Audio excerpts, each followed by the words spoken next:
Bonsoir à tous, bienvenue à ce flash d'information. Le chef d'état-major général des armées vient d'effectuer une tournée sur toute l'étendue du territoire. Le général de division, Lassina Doumbia, est allé visiter ses troupes. Le sens de ce déplacement est sur le terrain, encourager les hommes en tenue déployés en opération et les féliciter pour le professionnalisme observé dans l'accomplissement de leur mission de défense du territoire dans le cadre de l'opération Barrissement de l'éléphant. L'opération Grand Ménage continue dans nos cités. La commune de Trècheville accueille ce samedi la 45e édition. Les ministres Vagondo Diomandé et Mariatou Kone étaient aux côtés de la ministre Anne-Désirée Ouloto pour donner le ton et surtout sensibiliser les populations sur la salubrité. Les habitants ont été encouragés à rendre leur cadre de vie propre et sain. Cette opération qui se tient tous les premiers samedis du mois vise à inculquer à tous des gestes de salubrité, notamment balayer et ne pas jeter les ordures par terre. Ce 5 décembre également, on célèbre la journée internationale des volontaires. Les volontaires, ce sont ceux qui aident les groupes vulnérables, fournissent des services essentiels aux personnes âgées, éduquent les enfants, apportent un soutien au personnel sanitaire de première ligne. Et bien en Côte d'Ivoire, on trouve aussi des volontaires. Ils ont été honorés aujourd'hui même dans la commune de Makori. Pour leurs actions, nous explique Patricia Oumouitia. La Journée internationale des volontaires a lieu chaque année le 5 décembre.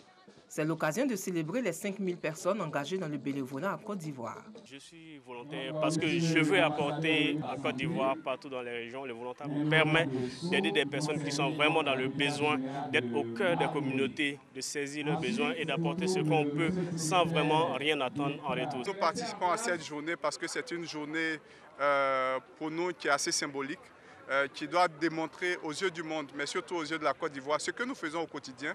La campagne de cette année souhaite remercier les volontaires engagés, tout en mettant en lumière non seulement les effets positifs de leurs actions sur les communautés, mais aussi leurs difficultés et leurs propres besoins pendant la pandémie.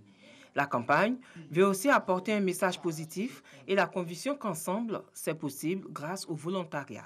Le monde entier a été frappé par cette crise sanitaire qui est le coronavirus. Et dès les premières heures, ceux qui ont été à des front lines, ceux qui ont été sur la ligne de front, ce sont les volontaires. À l'heure actuelle, nous sommes 5013 volontaires exactement engagés et actifs dans la Côte d'Ivoire. Nous sommes repartis au sein de 86 branches locales sur l'étendue du territoire. Les différentes actions que nous menons sont de tous les, on va dire, de façon diversifiée, dans tous les domaines d'activité. Eau, hygiène, assainissement, sécurité alimentaire. En cette journée internationale des volontaires, le gouvernement ivoirien soutient l'action des volontaires. Que le gouvernement a pris plusieurs initiatives et mesures visant à consolider l'ancrage institutionnel du service civique et à faciliter sa mise en œuvre. Ce sont entre autres l'adoption du programme national du volontariat en 2016, la création de l'Office du service civique national en 2016, la création d'un secrétariat d'État chargé du service civique en 2018 et l'adoption en 2019 de la loi instituant le service civique dont le volontariat est un pan important. En Côte d'Ivoire, les acteurs du volontariat, les Nations Unies et le secrétariat d'État chargé du service civique ont célébré le volontariat, des actions de sensibilisation à travers du slam et une représentation humoristique ont été organisées ainsi que la distribution de gel hydroalcoolique. Au Mali, le colonel Malik Dia, numéro 2 de la junte qui a dirigé le pays après le putsch du 18 août dernier, a été élu aujourd'hui à la tête du CNT, Conseil national de transition. Ce conseil qui compte 121 sièges et regroupe des partis politiques, des représentants de la société civile, des syndicats et des militaires étaient réunis à Bamako pour sa session inaugurale.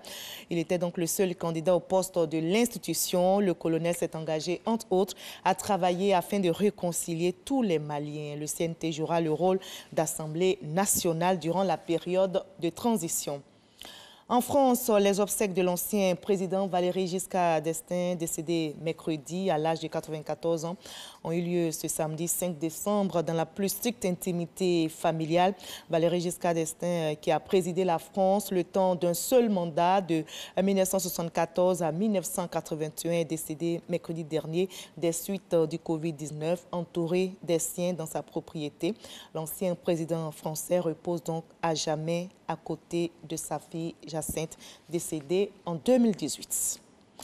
Par la chanson, il donne de la voix pour sensibiliser contre le coronavirus et face au Covid-19 qui sévit donc. Soro Ngana, l'une des figures emblématiques de notre musique tradie moderne, brandit son art. Le concepteur du titre à succès, Yakiana, sera donc avec nous ce soir dans l'édition de 20h. Soro Ngana, notre invité de la page culture, nous dévoilera la bataille engagée contre ce virus mortel, le coronavirus, mais par la chanson. À tout à l'heure à 20h.